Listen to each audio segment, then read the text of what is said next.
Será que a nossa sociedade e cultura gera narcisistas? Será que estamos criando pessoas com essas características? Será que estamos fadados a ter narcisos e ecos por aí espalhados pelo mundo? Será que esse é o futuro da nossa sociedade? Apenas espelhos?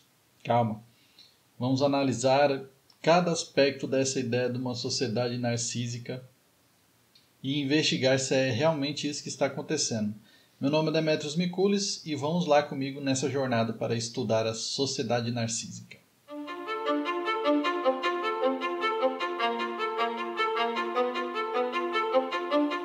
Antes de começar, um aviso: esse vídeo pode ficar um pouco longo.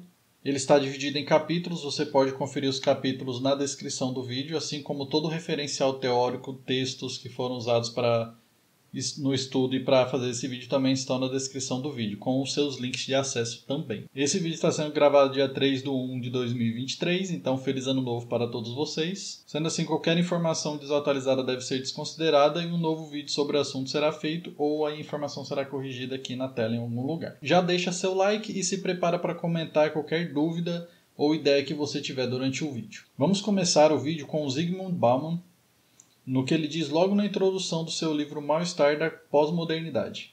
A liberdade reina soberana, é o valor pelo qual todos os outros valores vieram a ser avaliados e a referência pelo qual a sabedoria acerca de todas as normas e resoluções supra-individuais devem ser medidas. Isso não significa, porém, que os ideais de beleza, pureza e ordem que conduziram os homens e mulheres tenham perdido um tanto do brilho original. Agora, todavia, eles devem ser perseguidos e realizados através da espontaneidade, do desejo e do esforço dos individuais. Quando disse isso em 98, há mais de 20 anos atrás, Bauman ainda não tinha experienciado a revolução das redes sociais que nós temos hoje. Por exemplo, o Facebook apareceu em 2004 e o Instagram apareceu em 2010. Status e posição social, boa aparência, boa saúde física não são coisas novas não. Se a gente voltar lá atrás, mesmo antes dos gregos, a gente já tinha todo esse culto ao corpo, todo esse culto à aparência que nós temos nos dias de hoje. Talvez até pior, porque antigamente, se você pensar na época dos faraós, eram erguidos monumentos, pirâmides atemporais que estão em pé até hoje, por causa que uma pessoa se considerava ali uma divindade na Terra. Então fica a pergunta, por que agora? Por que estamos cada vez mais cientes da existência dessa cultura, da imagem do individualismo? Por que hoje temos tantos influencers digitais e pessoas que vivem para replicar os seus comportamentos, igualzinho o mito de Narciso e Eco? Um dos motivos é porque agora nós temos todas essas informações literalmente na ponta dos nossos dedos. Estamos conectados 24 horas por dia com essa informação pelas redes sociais. Parece que essas redes sociais agora estão nos dizendo como pensar, como agir, como sentir. O discurso de Charlie Chaplin de 1940, no filme O Grande Ditador, já trazia esse aviso de que o sistema molda o nosso pensamento, molda nossas formas de agir. E a gente pode datar ainda de mais atrás, na República de Platão, ele já trazia essa ideia, esse paradigma de como a sociedade deveria ser regida pelos poderosos. E na opinião deles, poderosos eram os filósofos, e eles deveriam dizer como pensar, agir e sentir o povo. E é interessante porque nós sempre buscamos um paradigma que nos ensine o que é o certo, o que é o errado, qual é a melhor forma de agir, o que deve ser buscado, o que deve ser almejado. E atualmente esse ideal está tão intrincado, tão bem feito, que é levado a acreditar que nós escolhemos seguir esse caminho. Nós escolhemos, com a nossa liberdade e livre-arbítrio, seguir esse caminho de busca de sucesso, busca pelo corpo perfeito, busca pela aparência perfeita, pela dancinha do TikTok perfeita. Então, nós vemos que os narcisos estão criando o seu mundo e nós, como ecos, replicando, repetindo as palavras que foram ditas. Nós temos que diferenciar o termo narcisismo que nós vamos usar nesse vídeo para o termo narcisismo que é usado como questão de personalidade, como questão de patologia. O narcisismo enquanto característica de personalidade, você pode ver no vídeo que apareceu por aqui em cima o link. E nesse vídeo eu falo sobre o narcisismo e o transtorno de personalidade narcisista. O narcisismo que nós vamos utilizar nesse vídeo está mais relacionado mesmo ao mito de Narciso e Eco e a maneira como ele se relaciona com a sociedade e a individualidade do homem. O historiador Christopher Lasch foi um dos autores que trouxe a ideia de uma sociedade narcísica em seu livro A Cultura do Narcisismo, de 1979, onde ele critica a sociedade americana da época e usa o conceito psicanalítico do narcisismo para comparar as relações sociais e a forma como a liberdade está atrelada ao individualismo. Ele decide usar o termo porque, de acordo com ele, ao fazer uma análise intensiva de casos individuais que estão presentes mais na evidência clínica do que impressões no senso comum, a psicanálise nos diz algo sobre as operações internas da própria sociedade, precisamente pelo ato de dar as costas à sociedade e de imergir-se no inconsciente individual. E ele continua ao dizer que a psicanálise esclarece melhor a conexão entre a sociedade e o indivíduo, a cultura e a personalidade, precisamente quando se confina ao cuidadoso exame dos indivíduos. Ela não diz mais sobre a sociedade quanto menos determinada a fazê-lo ela está. A extrapolação de Freud dos princípios psicanalíticos para a antropologia, a história e a biografia podem ser ignoradas com segurança pelo estudioso da sociedade, mas suas investigações clínicas constituem-se num reservatório de ideias indispensáveis, desde que fique entendido que a mente inconsciente representa a modificação da natureza pela cultura, a imposição da civilização sobre o instinto. Eu compartilho os entendimentos de Lesch quando ele fala principalmente sobre usar o conceito psicanalítico estudado de narcisismo nos estudos sociais, ao invés de usar um senso comum do que pode ser o narcisismo. Mas eu discordo dele quando ele fala que os estudos de Freud podem ser desconsiderados para o estudioso social ou historiador, porque são pontos de vista diferentes, cada um seguindo seu próprio raciocínio. E quando comparados, a gente pode usar o resultado dessa teoria para gerar uma nova ideia. Entendendo o conceito que nós iremos utilizar, por que a gente tem a ideia de que estamos caminhando para uma sociedade narcísica? Ou pior ainda, nós já estamos em uma sociedade narcísica. Naturalmente, nós somos seres sociais, nossa sobrevivência depende da vida em grupo, né? Nós sobrevivemos enquanto espécie por causa da nossa característica social. Foi necessário na nossa história que nos uníssemos para a sobrevivência, para sobreviver à natureza que era extremamente hostil a todos nós. A nossa evolução dependeu da nossa união. Então evoluímos em grupos, em comunidades, em sociedades, em civilizações. Mas em algum momento da história, alguma coisa parece que deu errado e a gente começou a nos individualizar demais. Eu gosto muito da ideia de Jacques Rousseau, quando ele diz o seguinte: o primeiro homem que inventou de cercar uma parcela de terra e dizer "isso é meu" foi o autêntico fundador da sociedade civil. De quantos crimes, guerras, assassínios, desgraças e horrores teriam livrado a humanidade se aquele, arrancando as cercas, tivesse gritado "não, impostor"? Foi nesse ponto que a gente começou a manipular o ambiente social para nós e não nos adaptar ao meio social. Eu digo social porque a natureza a gente já tinha adaptado para a nossa sobrevivência, né? Para as nossas sobrevivências e necessidades. Mas quando a gente delimitou uma área e dizer que é minha, quando começou a ter a ideia de propriedade, foi nesse momento em que, ao invés de nós nos adaptarmos ao meio, começamos a procurar uma maneira de adaptar o meio a nós. E essa própria ideia de propriedade, ela é nada mais que uma projeção do eu no objeto. Então já começa aí a característica narcisista do egoísmo. Estou aqui unindo o que eu quero em prol do que eu quero apenas, sem pensar na coletividade, porque aqui é o meu território. E se você quiser fazer parte do meu território, você vai fazer parte de mim, porque isso aqui é meu. E agora você também será minha propriedade. Houve então um momento que nós nos interiorizamos a tal ponto que tudo ao nosso redor deveria ser manifestações de nós mesmos, que é o caso da propriedade. E quanto mais o ambiente refletisse nossa própria personalidade, menor seria o nosso sofrimento e as chances de a gente sofrer de alguma angústia. E ainda maior seria a nossa capacidade de obter prazer, um prazer que poderemos considerar autoerótico. Essa ideia tem origem lá no narcisismo primário de Freud, que é aquele cuja energia libidinal está toda voltada para o eu, com a principal ideia de proteção e sobrevivência. Não necessariamente patológico. A patologia se inicia justamente quando nós não conseguimos desenvolver de forma saudável esse narcisismo primário e ele pode se estender para a vida adulta ou, pior ainda, pode esparramar nas camadas sociais e nos vínculos afetivos. Então há um consenso entre autores da sociologia que essa característica de individualismo mais marcante começou a ser percebida na década de 80. E é interessante porque o livro do Lesch, falando sobre a cultura do narcisismo, também foi escrito em 1979. E assim como ele, outros autores também estudaram, mergulhando nesse assunto de como a nossa sociedade está caminhando para um individualismo perigoso e até narcisístico. A gente pode usar o que disse o Dicionário das Crises e das Alternativas, que foi publicado pelo Centro de Estudos Sociais da Universidade de Coimbra, que diz o seguinte: a década de 1980 viu o triunfo de um hiperindividualismo egocêntrico e mesmo narcísico, que se traduz em fenômenos tão diversos como o culto do corpo e o neoliberalismo econômico. Nessa mesma década, Pateman denuncia o contrato social como um falso consenso que esconde relações de dominação e subordinação, que atingem particularmente as mulheres e os mais pobres, hipótese mais tarde alargada como o perigo do contrato da indiferença mútua, que coloca a questão do campo da ética.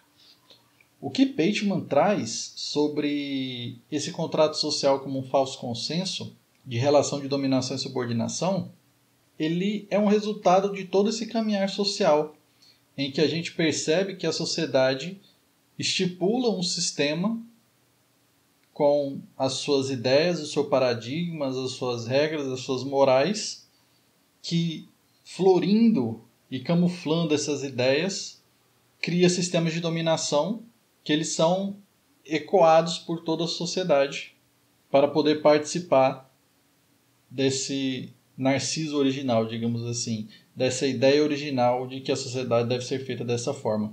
Contudo, essa dominação é sempre as minorias, as classes sociais mais baixas que sofrem desse domínio. As classes sociais mais altas e os poderosos, eles não compartilham de ecoar esses comportamentos e essas buscas incessantes, eles já fazem parte dela.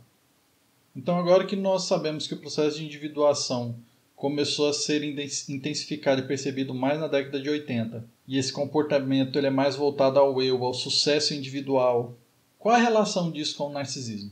Aqui nós temos o encontro das pessoas que buscam sucesso individual acima do coletivo, seu poder na superioridade sobre as outras pessoas e aqueles que ecoam o seu comportamento na esperança de ser essa pessoa superior.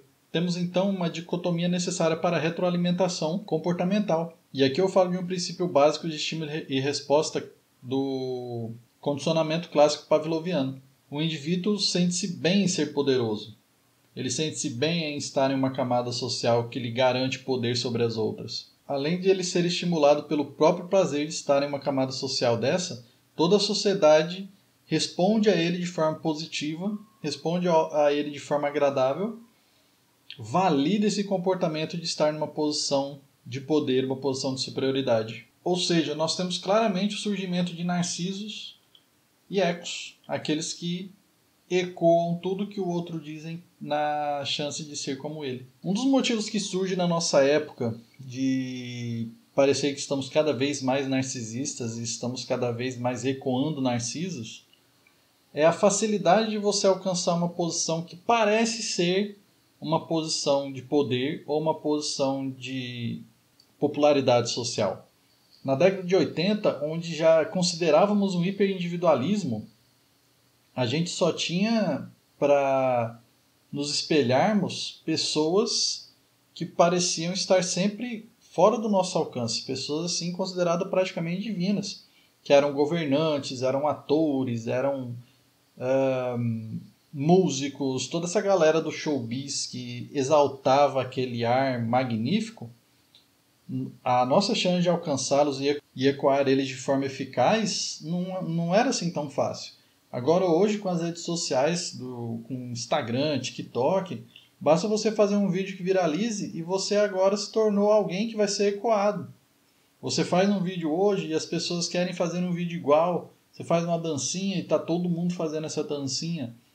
Então é muito mais fácil você alcançar uma posição assim, digamos, até de pseudo-narciso, onde todos aqueles vão ecoar o seu comportamento. A gente tem a replicação de um comportamento em prol da visibilidade.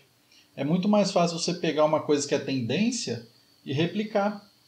E a ideia de replicar é a mesma ideia de ecoar. Você está repetindo o que o outro disse. na esperança de que você tenha o mesmo sucesso que o outro. Vê como estamos criando, dessa maneira, pequenos narcisos e pequenos ecos que compõem toda essa ideia de cultura narcísica. Freud, no seu texto Mal-Estar da Civilização, ele já trazia que é simplesmente o programa do princípio do prazer que estabelece a finalidade da vida. Se essa finalidade para Freud é evitar o sofrimento e alcançar prazer, o comportamento narcísico do individualismo é a chave para alcançar esse objetivo. Isso acontece reduzindo os afetos para o eu e expandindo o eu o máximo que é possível alcançar, vendo-se a si mesmo ecoando cada vez mais. Contudo, Freud continua e fala o seguinte, que seu programa, esse do princípio do prazer, está em desacordo com o mundo inteiro, tanto o macrocosmo quanto o microcosmo. É absolutamente inexequível, todo o arranjo do universo o contraria. Podemos dizer que a intenção de que o homem seja feliz não se acha no plano da criação. A existência da realidade não se importa com o indivíduo. Nós somos apenas pequenas existências que se complementam e criam uma grande existência, um grande complexo de realidade. O moldar-se faz parte da nossa característica para se adaptar ao meio, e não moldar o meio para se adaptar a nós. É essa inversão de intenção que caracteriza essa ideia de uma cultura narcísica. Então, moldar o meio ao bel prazer, essa multiplicação e expansão de si mesmo e uma imposição da vontade individual sobre o coletivo pode gerar, sim, e pode criar, sim, uma característica que constitua uma cultura narcísica. O pior é que, dessa forma, o indivíduo narcísico ele está alheio a tudo que não lhe diz respeito. Na nossa era de informação, nós somos bombardeados de informações o tempo todo, seja no celular, seja na televisão, seja em qualquer outra via de comunicação. E nós recebemos notícias que deveriam servir como aviso, deveriam servir como chamados à ação, a sugerir uma necessidade de urgência, que em um telejornal de 40 minutos a gente vê corrupção dos nossos governantes, a gente vê catástrofes naturais, acidentes que causam mortes de várias pessoas, a fome no mundo, pessoas passando fome, desemprego, economia frágil. No final a gente vê um panda para a gente se sentir um pouco mais tranquilo. E tudo isso, ao invés de servir como aviso, serve mais como anestesia. Porque aquilo, para uma sociedade e uma cultura narcísica, não tem importância nenhuma. É algo que está além do eu. Enquanto aquilo ali não me afetar, eu não preciso me importar com aquilo. Então essa é a cultura, essa é a ideia narcísica. O que realmente importa é a sua realidade imediata. É o que os seus amigos, os seus familiares, seus colegas de trabalho vão falar das roupas que ele usa, do carro que ele usa, do estado social que ele tem, do que ele faz, se é aceitável ou não. E quanto mais bonito, amigável, carismático o indivíduo é, quanto mais as pessoas ao seu redor o consideram incrível e quanto mais as pessoas replicam o seu comportamento, mais o seu eu estende-se de forma que pode ser considerada adoecida em seus afetos e relações sociais. E é isso que importa para aquele programa que Freud se referiu, o programa do princípio do prazer. É a obtenção do prazer individual e a negação do sofrimento. E o pior ainda é quando nós somamos a negação do sofrimento com a nossa atual cultura do cancelamento, que a gente simplesmente cancela tudo aquilo que a gente não gosta, que causa a menor das inconveniências para a gente, ou que incomoda o mínimo possível, a gente vai lá, cancela, não, isso aqui não faz parte de mim, isso aqui não me interessa, a pessoa não merece nem ser lida no Twitter, ou vista no Instagram, ou etc., bloqueada, cancelada, enfim. E quando a gente pega a ideia das bolhas sociais, o que nós estamos fazendo? Nós estamos criando pequenas culturas narcísicas que se comunicam somente quando necessário, diminuindo a diversidade, diminuindo o contato afetivo saudável, diminuindo todas as características que nos fazem humanos e que poderia proporcionar a uma sociedade um coletivismo mais saudável. Veja que com a cultura do cancelamento, com a tecnologia, a gente é capaz de desligar as notícias com um apertar do botão do controle remoto. A gente escolhe aquilo que a gente quer ver, aquilo que a gente quer ouvir. a gente ignora tudo aquilo que a gente desconsidera como verdade ou desconsidera como fato, vê que isso é a receita de bolo para uma cultura narcísica. Nós estamos criando pequenas ilhas, arquipélagos frágeis conectadas por pontos ainda mais frágeis, e essas pontes só conseguem se conectar devido à maior semelhança de suas características. Se esse for o contínuo da nossa realidade, eu me pergunto quem é a primeira forma, quem é a forma original, quem é o Narciso original? Eu não sei a resposta dessa pergunta, eu posso apenas imaginar. Eu imagino que seja um boneco de barro, com tudo que a gente estudou até aqui, uma ideia que foi criada para que a gente siga um modelo e replique esse modelo e que mantenha-nos sempre nesse status quo, sempre procurando um grande sucesso, uma grande alegria, uma grande felicidade. E enquanto isso, para a gente alcançar essa grande alegria, essa grande felicidade, o que a gente faz? A gente é imergido cada vez mais numa cultura do consumismo, onde o consumir gera felicidade. Para consumir você precisa gerar, você precisa ter um capital. Então, cada vez mais o capitalismo aglomera um ideal narcísico para o indivíduo. Agora pense comigo, se as pessoas que realmente detêm o poder, elas queriam que seu comportamento fosse replicado. Se você detesse um poder que te colocasse superior à grande maioria dos homens, se você estivesse lá naqueles 1% que o pessoal tanto fala, você queria que seu comportamento fosse replicado? Você queria que seu poder fosse compartilhado? Poder compartilhado não é poder. Mas aí entramos em outra seara e que Foucault nos ajude. E quem sabe em outro vídeo. Continuemos. Temos então uma cultura individualista e narcísica. Mas qual é o verdadeiro problema disso? O verdadeiro problema disso é que ela gera sofrimento.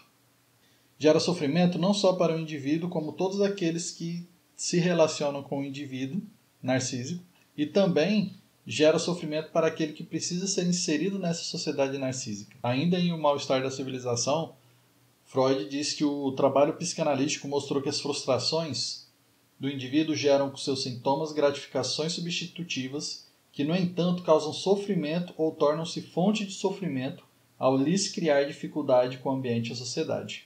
Tem um artigo que eu usei para fazer esse vídeo que é muito interessante, que estuda como a sociedade narcísica pode legitimar o comportamento perverso, perverso conceito da psicanálise mesmo, de perversão, e no texto diz que o fato de a realidade e o ideal andarem de mãos dadas na ideologia da sociedade narcísica representa para o sujeito um acesso livre à onipotência desmedida. Nesse lugar, o sujeito acredita não se sujeitar à cultura, passa a vivenciar os prazeres desmedidos possibilitados por essa, gozando plenamente a cada nova regra rompida, a cada novo obstáculo ironizado. A perversão como alienação do outro é também uma alienação de si, empurra o sujeito para o desamparo e o enclausura em seu próprio gozo, enquanto ele recusa-se a aceitar que a realidade do seu gozo não é plena. Temos então um indivíduo estimulado ao sucesso através do consumo, amplamente recompensado por atitudes de engrandecimento, como alcançar grande status social, uma boa aparência, riqueza, que é levado a crer que ele precisa alcançar esse status social ou esse status de grandiosidade a qualquer custo e ao custo de qualquer pessoa, o que é pior, para alcançar esse patamar de semideus, assim como Narciso era. Vê como nós queremos cada vez mais replicar um mito. Mas essa imposição que a sociedade e a cultura nos traz, ela é bem diferente do eu real que temos em nós.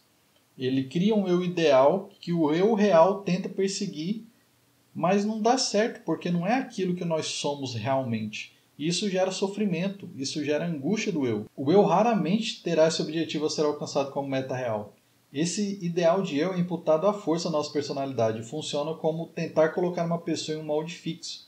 E qualquer coisa fora do molde é espremida, reprimida para dentro do molde, criando uma pressão cada vez maior para estar ali dentro. Essa pressão é o sofrimento que a pessoa tem para se encaixar no molde. E uma vez dentro do molde, aquilo que foi espremido, aquilo que foi reprimido, começa a tensionar, começa a querer sair do molde, porque aquele molde não foi feito para ele. E o que acontece? Vez ou outra, pode escapar do molde, ou pior ainda, quebrar o molde. E aí é que a gente patologiza o sofrimento e o comportamento desviante. Porque se o indivíduo não se enquadra na coletividade em sua individualidade, ela é talhada até voltar ao molde. não deu para colocar no molde do jeito que está, vamos cortar os pedaços até encaixar tudo direitinho para diminuir essa pressão e diminuir essa facilidade de se quebrar esse molde. Uma sociedade e cultura narcísica, ao promoverem essa ideia ilimitada de liberdade e individualidade, o que acontece é que cria uma figura irreal a ser replicada e, ao invés de realmente promover indivíduos, criam réplicas desse molde ao infinito, réplicas incapazes de expressarem seu verdadeiro eu e em eterno sofrimento devido a isso. Com tudo isso em mente, como é que a gente pode melhorar a situação? Ou pelo menos reduzir o sofrimento dos indivíduos que fazem parte dessa cultura narcísica. Enquanto indivíduos, eu vejo que o conceito de individuação de Carl Jung é o que mais se encaixa numa possibilidade real de nós minimizarmos o sofrimento dessas pessoas e conseguirmos encontrar uma forma de que o verdadeiro eu se expresse. O Jung entendia a individuação como um processo que impele a consciência à autorrealização para além do limiar em que os processos de desenvolvimento normal regulado pelos genes, pela psique e pela sociedade cessam de atuar. Ou seja, é um processo de vivência e de experiência do verdadeiro eu, além do molde social, cultural, biológico que é imposto, vivendo suas particularidades e sua experiência da forma que o eu verdadeiro quer experienciar, e não da forma que ele é mandado viver. A individuação procura levar o ego-consciência para fora e para além de suas características e hábitos pessoais estabelecidos e de atitudes culturais assimiladas, isso é, caráter e personalidade, objetivando um horizonte muito mais amplo de autocompreensão e plenitude, um horizonte que é impessoal e beira o que muitas vezes chamamos de anima mundi. A individuação produz uma extensão da consciência que vai além do pessoal e alcança o arquétipo ou o não pessoal. Vê como a individuação alcança realmente a vitória sobre Narciso. E mais uma vez, ao mergulharmos em nós mesmos de forma sincera e genuína, a gente consegue provocar um movimento de transformação que nos desvencilha e nos torna livres para experimentar o mundo como nós realmente somos, fora daquilo que foi estipulado pela sociedade. Nós nos separamos da sociedade enquanto indivíduos no processo de individuação. A gente se torna nosso verdadeiro eu e não aquilo que foi estipulado. E aí nós podemos dialogar com a sociedade de forma mais sincera, mais genuína. Agora, como a gente alcança a individuação? Isso ficará para outro ou outros vídeos. E sobre a sociedade? Enquanto sociedade, nós precisamos estabelecer nossas prioridades enquanto coletividade. Bauman traz um pensamento que eu vejo como o princípio do raciocínio para alcançar essa coletividade de forma saudável, que é o seguinte: a sociedade precisa legitimar-se em função do serviço prestado à liberdade individual. Não a liberdade individual em função de sua utilidade social. A liberdade individual não pode efetivamente ser atingida por esforços apenas individuais, que para alguns podem assegurar e desfrutar disso. Algo deve ser feito para assegurar a todos a possibilidade de seu desfrute. E que fazer isso é a tarefa em que os indivíduos livres só devem empenhar-se conjuntamente e mediante sua realização comum, mediante a comunidade política. A função de utilidade social que a gente estudou nesse vídeo, essa função capitalista, é o que predomina na nossa sociedade hoje e é o que a gente pode considerar como um reflexo narcísico dessa liberdade. São moldes sociais ultrapassados, são moldes sociais que geram sofrimento, angústia no sujeito.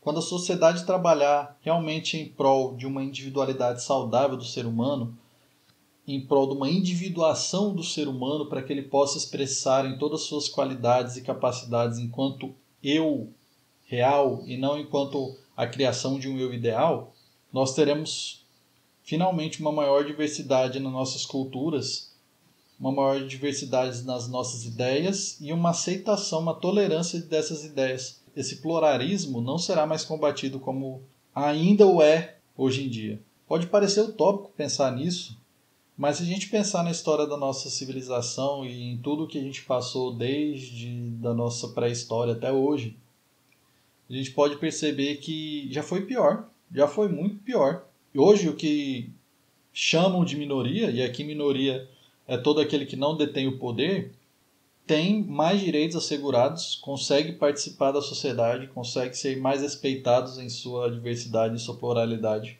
Claro que ainda temos um caminho muito longo para alcançar essa pluralidade, de forma que todos sejam tolerados. Ainda há muito racismo, ainda há muito preconceito contra homossexuais, ainda há muito preconceito contra a mulher, ainda há muito preconceito de cor, preconceito. Mas estamos melhor do que estávamos antes. Então, por mais que nesse vídeo a gente estuda que a gente vem caminhando para uma característica cada vez mais narcísica da nossa sociedade, há também um movimento que é contrário a esse ideal, e é um movimento que vem ganhando cada vez mais força. Nós podemos fazer parte desse movimento, nós podemos nos individualizar enquanto indivíduos, mas de forma saudável, e através da individuação de Carl Jung, por exemplo, é uma maneira de a gente alcançar esse objetivo. Esse foi, acreditem, um breve estudo sobre a cultura narcísica e a sociedade narcísica. Ainda temos muito mais o que falar sobre esse assunto, muito mais o que estudar. Ainda poderíamos estudar sobre o vazio existencial que essa cultura causa e o preenchimento do vazio pelo consumo. Poderíamos falar da criação de personas digitais. Poderíamos falar de tantos outros assuntos interessantes, mas focamos apenas na cultura do narcisismo, na cultura narcísica e como o indivíduo se relaciona com essa cultura. Espero que eu tenha conseguido explicar da melhor forma possível, pelo menos eu tentei explicar da melhor forma possível. Qualquer dúvida ou qualquer ideia que vocês tiverem, pode deixar nos comentários, eu leio e respondo todos os comentários. Pode demorar um pouquinho, mas eu respondo. E mais uma vez, meu nome é Demetrios Mikulis, obrigado por assistir e nos vemos por aí, nesse mundo que não para de girar. Até a próxima.